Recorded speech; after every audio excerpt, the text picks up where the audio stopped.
Troisième volet de notre série dans les jardins du domaine de Chantilly. Insectes et animaux sont les héros du jour. Indispensables complices des jardiniers, les abeilles sont chouchoutées. D'autres hôtes venus des antipodes s'épanouissent dans l'Oise. Julien Guéry, Antoine Roigny.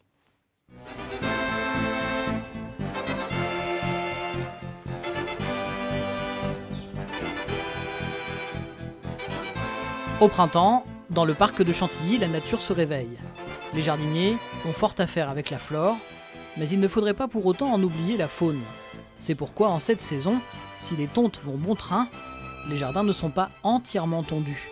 Il est possible d'apercevoir de grandes zones enherbées, laissées sciemment ainsi par les jardiniers. On améliore les zones refuges pour les auxiliaires de la nature. Je parle principalement des abeilles qui vont venir polliniser sur ces fleurs tout au cours du printemps et de l'été.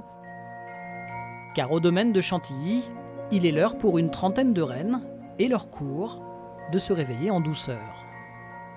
Elles vont sortir de la ruche, faire ce qu'on appelle les voiles de propreté, c'est-à-dire nettoyer. Une ruche est très propre, donc les abeilles qui sont mortes pendant l'hiver vont être sorties, elles vont les nettoyer. Et puis elles vont commencer à aller chercher de l'eau pour liquéfier le miel qu'elles avaient en réserve, pour pouvoir nourrir les larves, puisque la reine a commencé à pondre. En quelques semaines, les colonies d'abeilles vont passer de 10 000 à 50 000 individus et vont commencer à produire le premier miel du printemps sur le domaine. On va rajouter ce qu'on appelle les réos, c'est-à-dire les greniers de la ruche, pour qu'elles puissent rentrer le nectar, qu'elles n'occupent pas ce qu'on appelle le nid à couvain de la ruche, c'est-à-dire qu'au lieu de si elles mettent du miel, la reine ne pourra plus pondre.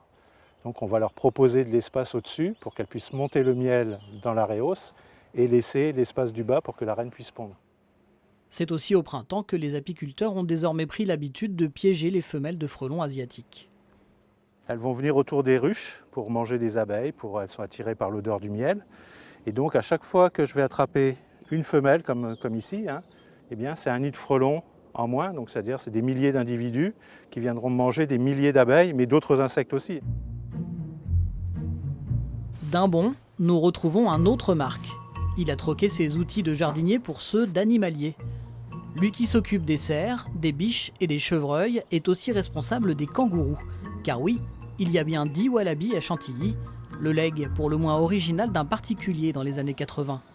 Des animaux qui apprécient aussi le retour des beaux jours pour plusieurs raisons.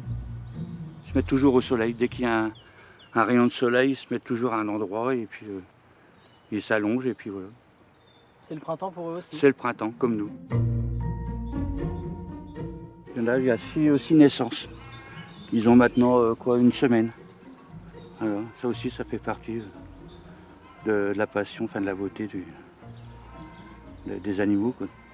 La famille s'agrandit. C'est chouette pour vous de voir ces naissances? Oui, bien sûr, oui.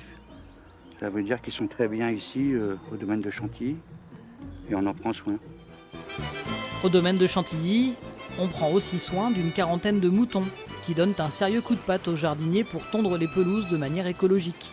Des chevaux Henson ou encore de nombreux oiseaux en liberté, des animaux à découvrir et à observer tout au long de l'année.